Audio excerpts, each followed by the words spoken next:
bientôt ce visage vous sera familier. Et puis d'abord, je suis heureux d'accueillir Madame Audrey Hepburn, un mythe vivant du cinéma que nous admirons et que nous adorons tous. Elle est simple, elle illumine. Depuis 5 ans, ambassadrice de l'UNICEF, Audrey Hepburn se bat pour sauver les enfants en détresse. Cette fois, elle rentre de Somalie.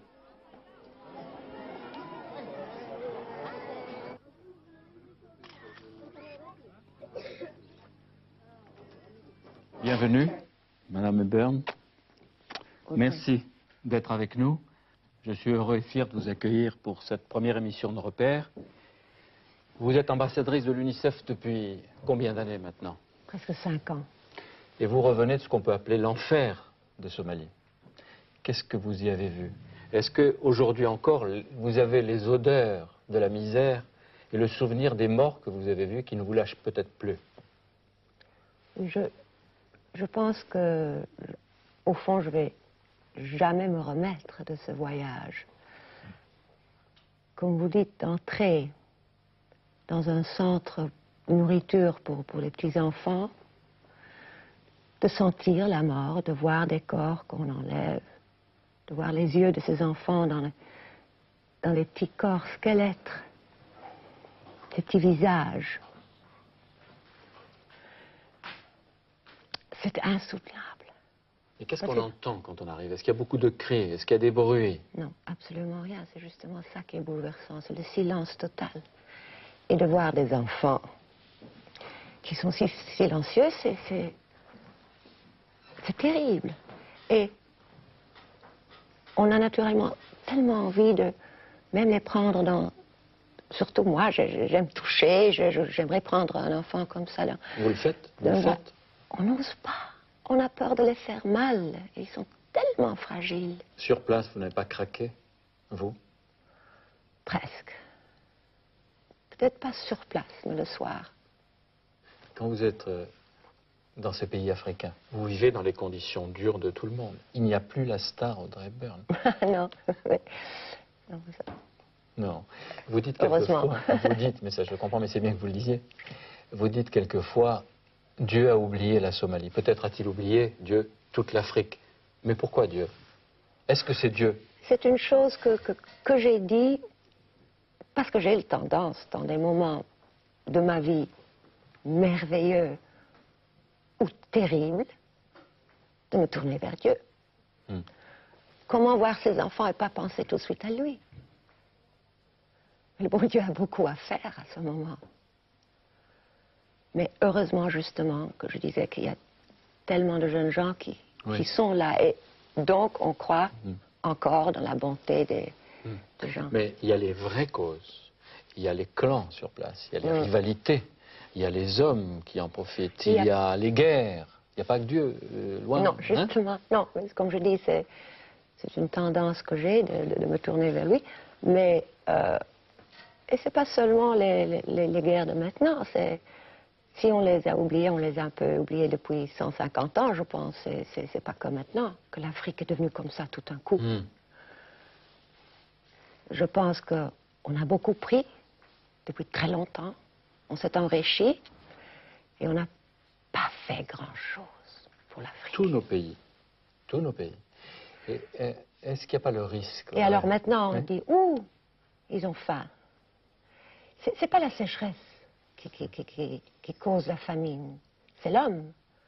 Parce que l'Afrique pourrait être plus résistant à la sécheresse. Il y a de l'eau. Ils n'ont pas les moyens de la réserver, ni assez de puits, ni assez de pompes. Et l'UNICEF, justement, travaille beaucoup dans le développement depuis 45 ans. Je sais qu'il y a 130 personnes qui sont pour l'UNICEF en Somalie et qu'il y a les médecins, parce qu'il faut apporter à manger. Mais en même temps, il faut vacciner, il faut suivre. Justement, avec d'autres associations. À Baido, il y a eu une terrible épidémie de rougeole. Et on a, quand je suis arrivée, ils avaient à peine terminé de vacciner 20 000 enfants. Est-ce qu'il n'y a pas un risque, Audrey Hepburn? On va sur place, on compatit, on regarde, on pleure quelquefois, puis après on s'en va, on repart. Je ne dis pas qu'on les oublie. Mais est-ce que c'est pas à la limite de l'indécence? Je veux dire, on va les regarder. si on ne se bat pas vraiment comme vous le faites? Je pense que ce n'est pas mon cas. Parce que moi, je peux faire très peu de choses. Mais c'est un peu comme, je ne sais pas, vous voyez un enfant accidenté dans la route. Moi, je peux peut-être pas l'amener à l'hôpital, mais je peux faire un coup de téléphone, je peux faire un cri d'alarme. Donc, qui sauve l'enfant? L'ambulance, le chirurgien, même moi un tout petit peu en téléphonant. Donc, je suis un témoin. Oui. Et un chaînon dans une... Et avec vous, le média, je peux ajouter ma voix. Et donc, c'est pas indécent, parce que c'est tout ce que je sais faire et peux faire. Moi, j'aimerais être sur place et peut-être vacciné et opéré comme les jeunes médecins. Et en plus, ce que vous pouvez faire, que nous ne pouvons pas faire, vous pouvez dire je veux voir Reagan ou je veux voir Bush. Vous pouvez voir des chefs d'État, et d'ailleurs vous le faites. Oui, un peu partout. Ils vous écoutent. Mais aussi au Soudan et à Vietnam et tout ça. Je pense, ils doivent m'écouter dans le moment. Et on m'a même un peu critiqué, mais que je parlais comme ça avec tous les chefs d'État, n'importe leur politique. Mais je parlerai avec n'importe qui pour leurs enfants, pour les sauver, pour faire ma partie. Même ceux qui ont une part de responsabilité, pour ne pas dire de culpabilité, surtout pour les mettre devant le résultat. C'est ça aussi la beauté de l'UNICEF, c'est non politique, si vous voulez. Et vous leur dites ne vendez plus d'armes. Mais ce n'est pas à eux, c'est à d'autres personnes dans notre pays qu'ils ne devraient plus vendre des armes. Et c'est ça. Vous avez témoigné devant une commission du Sénat américain. Vous n'avez jamais témoigné, plusieurs fois, vous n'avez jamais témoigné devant une commission européenne. Vous n'avez jamais... Encore, et où est-ce que vous avez parlé devant Kohl, devant François Mitterrand, devant M. Major, autrefois Mme Thatcher? Pas encore. Non, mais vous le feriez.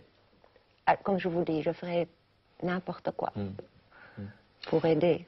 Au passage, on peut dire que le 20 octobre, à la demande du gouvernement français et de France 2, chaque enfant va apporter un sac de riz dans son école, qui sera ensuite envoyé en Somalie, et c'est l'UNICEF qui le distribuera sur place. Oui. Et surtout le World Food Programme, c'est eux qui s'occupent toujours de la nourriture, mais nous allons attribuer aux diverses organisations non gouvernementales et naturellement leur aider là-dedans. Et ce n'est pas quelques poignées de riz comme une goutte d'eau dans l'Afrique? Je pense que c'est beaucoup plus que ça, parce que c'est les enfants qui donnent ce riz. Et les enfants sont beaucoup mieux que nous, au fond, beaucoup moins compliqués. Ils ont terriblement envie de faire quelque chose. Donc, ça va être une onde d'amour des enfants. Ça sera du riz aussi. Terriblement important, parce que finalement, le futur est dans les mains de nos enfants, pas seulement les enfants de l'Afrique. Et je pense que ce geste d'amour est terriblement important, surtout parce que c'est nous qui apprenons nos enfants à haïr. C'est au fond la haine qui est le plus grand mal du monde. Et ça commence par nous. Les enfants naissent aimants, ils aiment. Mais c'est nous qui leur donnons le racisme, la discrimination, la haine. Alors si on peut encourager les enfants qui veulent donner, qui veulent aider leurs petits frères et sœurs en Afrique ou au Cambodge, c'est bien ça. Il y a un appel, un besoin de tous les enfants en détresse dans le monde. Mais ce qui me semble extraordinaire, c'est que, si je puis dire, Audrey Hepburn, vous qui incarnez la beauté, la grâce, etc., vous soyez en train de devenir aussi un des symboles de la solidarité. Est-ce qu'il n'y a pas une sorte d'étrange contradiction ou coïncidence? Je ne crois pas, c'est toujours la même personne. Oui. Et pourquoi vous le faites? C'est tellement naturel, je pense. J'ai envie de le faire. Et c'est un instinct tout à fait naturel. C'est un réflexe presque. J'ai eu la chance qu'on me l'a offert de le faire. Parce que je connais beaucoup de personnes qui aimeraient faire quelque chose et qui me demandent qu'est-ce que je peux faire. Alors pour moi, c'est un grand soulagement d'au moins faire ça. C'est l'UNICEF qui est venu vous voir et qui vous l'a demandé? Oui, mais je connais l'UNICEF depuis très très longtemps, donc depuis la dernière guerre.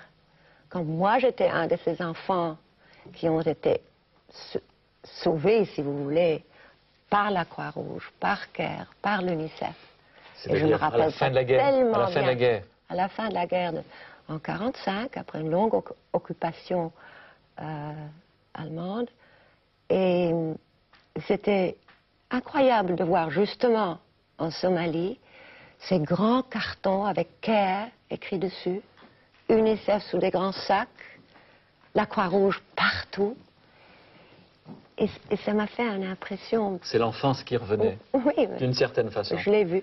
Parce que J'étais là, Ouais. si vous voulez. à cette époque, pendant le dernier hiver de la guerre, il y avait la malnutrition et la faim aussi Oui, autour de c'était vous. vraiment la faim. Oui. C'était très, très, très sévère. Très grave. Et beaucoup n'ont pas survécu. Et vous n'avez pas le sentiment que c'est aussi, parce que vous expliquez les raisons pour lesquelles vous vous engagez, c'est aussi une manière de, enfin, on ne peut pas dire de payer, mais une sorte de dette pour tout ce que vous semblez avoir reçu, vous, de la vie. Mais si en faisant ça, je répaye une dette, je suis très heureuse. Mais c'est pas pour ça que je le fais. Je l'aurais fait aussi si je n'aurais pas vécu la guerre. Ouais. Mais quand on vous dit, pas seulement pour votre action, mais à ICF, Médecins sans frontières, toutes ces organisations magnifiques qui sont sur le terrain, Magnifique. quand on dit, mais vous avez l'illusion de l'efficacité, vous apportez un peu de charité, ce n'est pas ça qu'il faut. Comment vous répondez?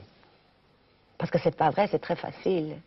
Parce qu'on ne peut pas dire que l'UNICEF, qui existe depuis presque 50 ans, qui est dans 130 pays depuis toujours, qui était en Somalie depuis les années 70, justement, en développant, en aidant dans le développement pour le futur de ces enfants, que c'est un peu de charité. Ils sont là depuis très très longtemps. Et justement, c'est ça qui est grave en Afrique. On leur a donné, si vous voulez, leur indépendance sans leur donner les outils. Parce qu'en Somalie, il n'y a que 10% de population qui savent lire et écrire. Donc vous Comment allez... voulez-vous que les enfants deviennent productive et leur pays aussi? Vous allez continuer à vous battre. Après la survivance, la chose la plus importante, c'est l'éducation, pour donner une future à ses enfants et au pays.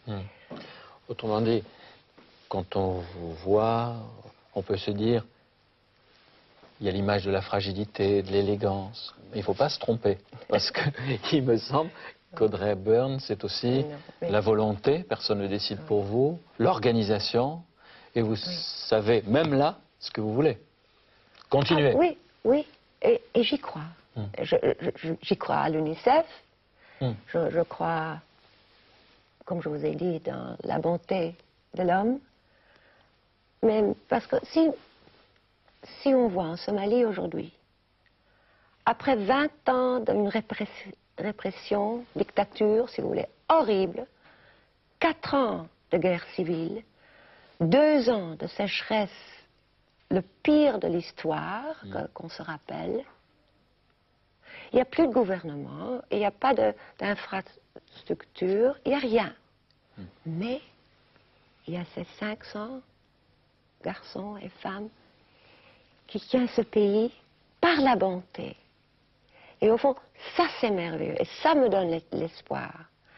Et si peut-être dans le passé, je ne sais pas, on était peut-être pas toujours à temps, ou un peu...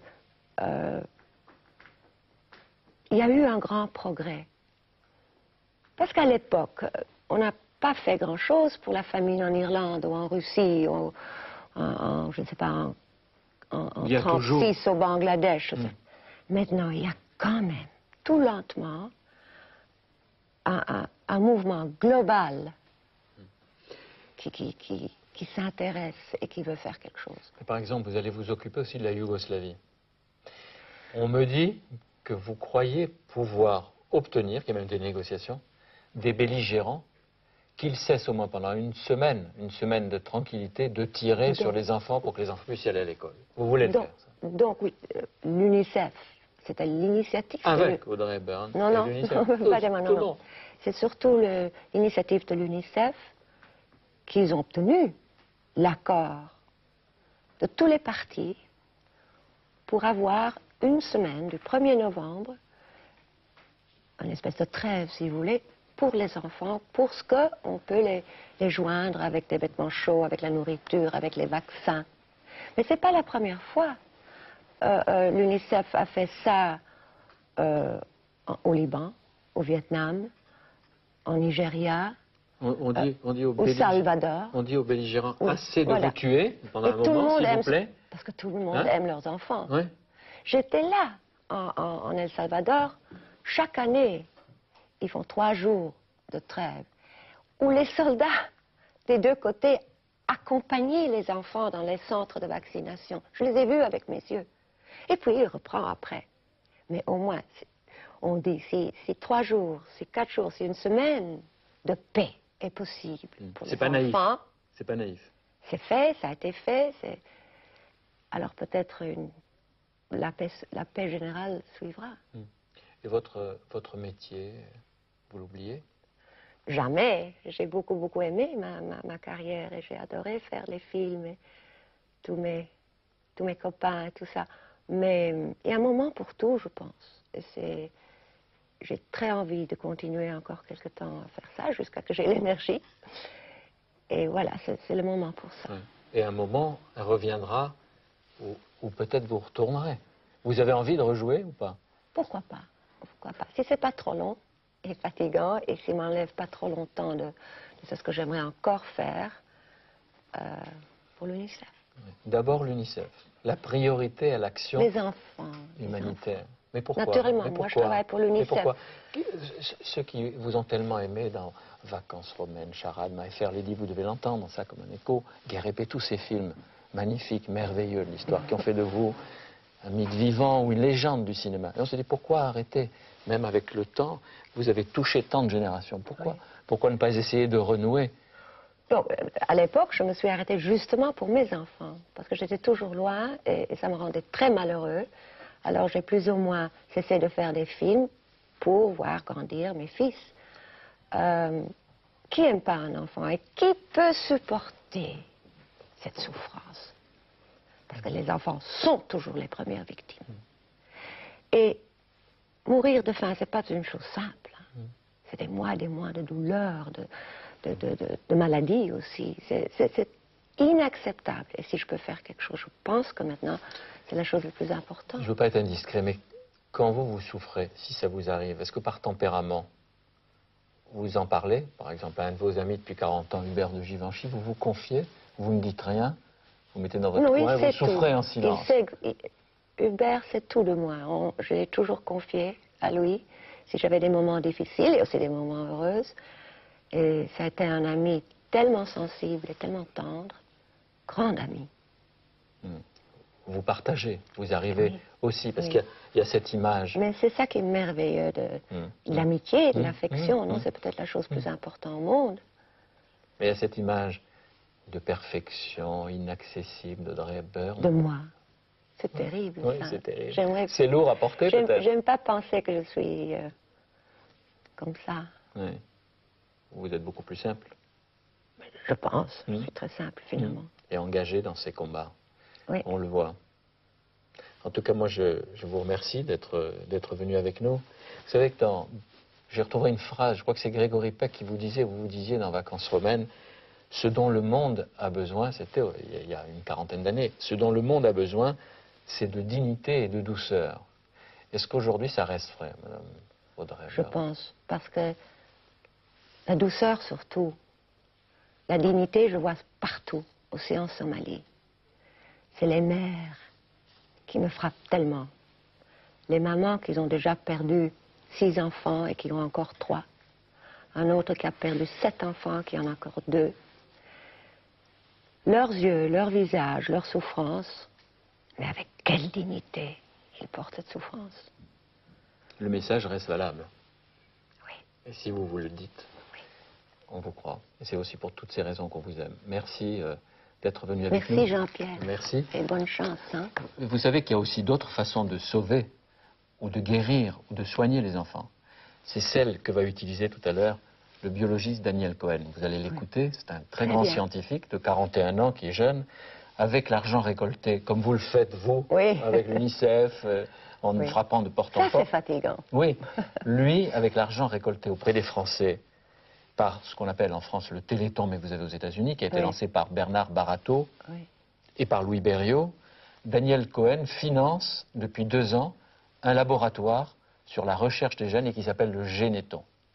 Je vous propose un reportage fait par Sophie Guillot qui complétera très bien d'une Oui. autre façon ce que vous nous avez dit. Avec grand plaisir.